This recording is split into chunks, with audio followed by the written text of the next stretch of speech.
My name is Barney and I'm the chairman of the Vineyard Indian Settlement near Harriet, Illinois.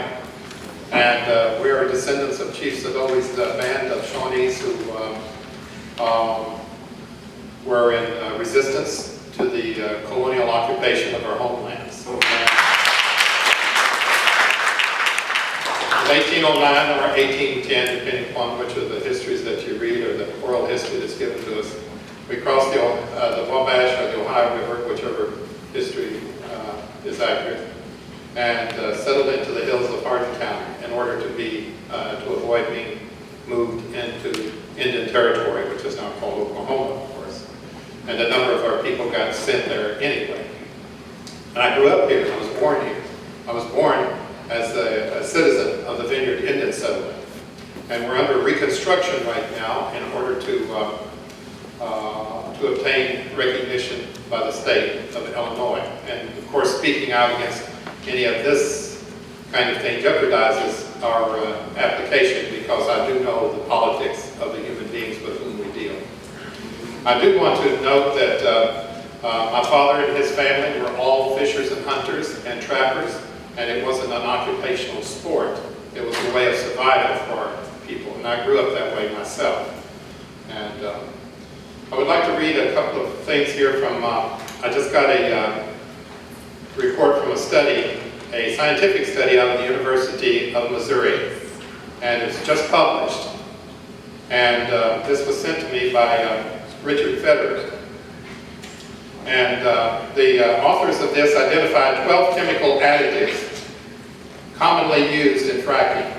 They studied the health impact of these 12 chemicals and found that 11 of these are endocrine disruptors.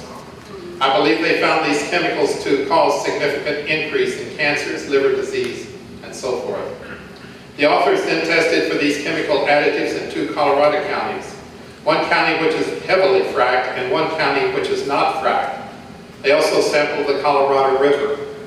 What they found was that the heavily fracked county was significantly and broadly contaminated with these 11 chemical additives. The unfracked county was not contaminated, and the Colorado River was moderately contaminated. You should note that this study looks at what I consider the lesser pollution problem, contamination from the chemical additives. The larger problem is the chemicals which are brought up from the shale through the fracking process. The VOCs, heavy metals, methane itself, and radium. These were not part of the University of Missouri study. The next is a scary set of studies that are only indirectly related to fracking. To try to say it simply, we all have an outmoded understanding of genetics. We think that only DNA can be passed from parents to children, and that only mutations, a relatively rare event, can change that inheritance. The pinnacle of this thinking is beautifully expressed by Richard Dawkins in his book, The Selfish Gene. The thesis: we are just conduits for the gene to reproduce itself. Very simple, sir.